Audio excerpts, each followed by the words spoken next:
اب ایاک نستعین کی طرف آتے ہیں. میں نے آپ کو ہر سیشن کے ساتھ کچھ چیزیں سمجھائی ہیں کہ الفاظ کے کچھ خاص معنی ہوتے ہیں.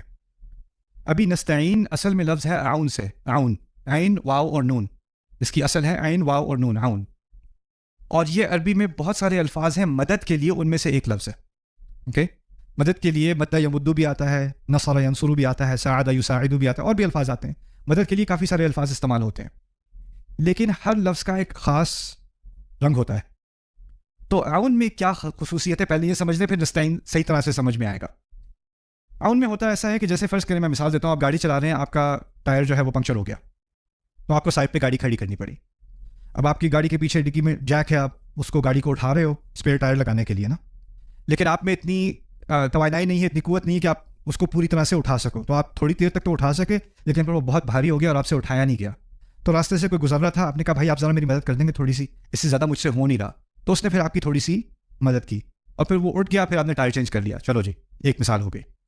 ایک اور مثال ہے، آپ کا ٹائر جو ہے وہ پنکچر ہوا، آپ نے سائڈ پہ گاڑی کھڑی کی، آپ گاڑی میں بیٹھے ہوئے ہو، کھڑکی آپ نے نیچے کی، کوئی گزرا تھا، یار ذرا یہ میرا فیوریٹ گانا لگا ہوا ہے، میں سن لوں، تم ذرا ٹائر چینج کر دو گے میرا، یہ تو آپ نے مدد، دونوں سینیریو میں آپ نے مدد مانگی ہے. لیکن ایک سینیریو میں اور دوسرے سینیریو میں فرق ہے. ایک سینیریو میں آپ نے اپنی پہلے پوری کوشش کی جہاں تک کر سکتے تھے، اور جہاں آپ اپنی لمٹ تک پہنچ گئے، اپنی انتہا تک پہنچ گئے، اس انتہا پہ پہنچنے کے بعد پھر آپ نے مدد مانگی. اور دوسری صورتحال میں کیا ہوا؟ آپ نے کیا اپنی پوری کوشش پہلے کی؟ نہ، بس مدد مانگ لی اور پھر بیٹھے، یار کو مدد نہیں کر رہا، کوئی میری مدد ہی نہیں کرتا، میں بیٹھا کب سے مدد مانگ رہا ہوں، مدد آئی نہیں رہی. جب انسان اپنی طرف سے پوری کوشش کر لے اور پھر اس کی اپنی پوری کوشش کافی نہ ہو، اور اس کے کافی نہ ہونے کی وجہ سے اب وہ مزید مدد مانگے، اس کو کہا جاتا ہے استعانہ اعون سے. تو ہم کہتے ہیں اعانک اللہ، دعا ہے عربی میں اعانک اللہ، اللہ تعالیٰ آپ کو اعون دے اپنی.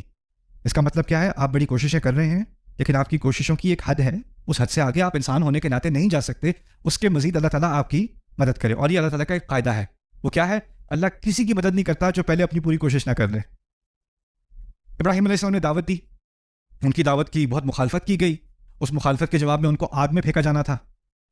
اور اس تمام شدت کو برداشت کرنے کے دوران اللہ تعالیٰ نے پہلے سے نہیں بتا دیا آگ ٹھنڈی ہوگی، فکر ہی نہ کرو. پہلے اپنی طرف سے انتہائی صبر انہوں نے خود کیا ہے، اور جب پھینکے گئے ہیں اس کے بعد حکم کیا آیا ہے؟ یا نارو کونی بردن و سلاما علی ابراہیم، آگ ٹھنڈی ہو جا. اللہ ایسا بھی کر سکتا تھا کہ آگ جلتی ہی نہ، شروع سے وہ جلانے کی کوشش کریں، جلے ہی نہ، ایسا بھی ہو سکتا تھا، وہ نہیں کیا. موسیٰ علیہ السلام کے قصے میں لاٹھی کیا بن جاتی تھی؟ سانپ بن جاتی تھی. میں کہتا ہوں اگر سانپ بنی جاتی تھی، اور اتنا ڈراؤنا سانپ تھا، اور وہ فرعون کے محل کے اندر موجود تھا، اور لاٹھی پھینکی اور سانپ بن گیا ہے، تو مسئلہ ہی کیا تھا؟ سانپ نے تھوڑا سا اوپر چڑھ کے ایک ہی دفعہ تو ڈسنا تھا، سارا مسئلہ حل، فرعونیت کا سارا مسئلہ حل، حکومت گر جاتی، موسیٰ علیہ السلام اسی وقت حکمران بن جاتے، ساری کہانی ختم. وہ ادھر ادھر سانپ جو ہے وہ حیۃ تسعیٰ ادھر ادھر گھوم رہا ہے، لیکن کچھ کر نہیں رہا وہ سانپ. اور پھر اس کو دوبارہ سوٹی بنا دیا. میں نے کہا میرے پاس سانپ ہوتا تو میں تو پہلے اس کے منہ پہ پھینکتا فرعون کے، مسئلہ حل کرو پہلے، سانپ کا فائدہ کیا، ڈسے گا نہیں تو، رائٹ. لیکن اگر ایسا ہوتا تو کیا موسیٰ علیہ السلام کی انتہائی کوشش کا پہلے امتحان دیا جاتا کہ نہیں؟ پہلے انتہائی کوشش پھر اللہ کی مدد آتی ہے، پہلے انتہائی کوشش پھر اللہ کی مدد. صحابہ بدر میں گئے ہیں، ہماری سیرت نبی کی سیرت میں صلی اللہ علیہ وسلم صحابہ بدر تک پہنچے ہیں. آپ کو پتہ ہے بدر کا حوالہ قرآن نے 2 مرتبہ دیا ہے، اور دونوں مرتبہ بتایا ہے کہ فرشتوں کی طرف سے اللہ تعالیٰ نے فرشتوں کی مدد بھیجی تھی بدر میں. وَلَقَدْ نَصَرَكُمُ اللَّهُ بِبَدْرٍ وَأَنْتُمْ أَذِلَّةٌ، اللہ نے تمہاری بدر میں مدد کی تھی اور تم کمزور تھے. جو فرشتے ہیں، ایسا بھی ہو سکتا تھا کہ صحابہ ابھی میدان جنگ میں پہنچے بھی نہیں اور فرشتے سارا معاملہ ختم کر کے بیٹھے ہوئے، کیونکہ اللہ نے مدد بھیج دی.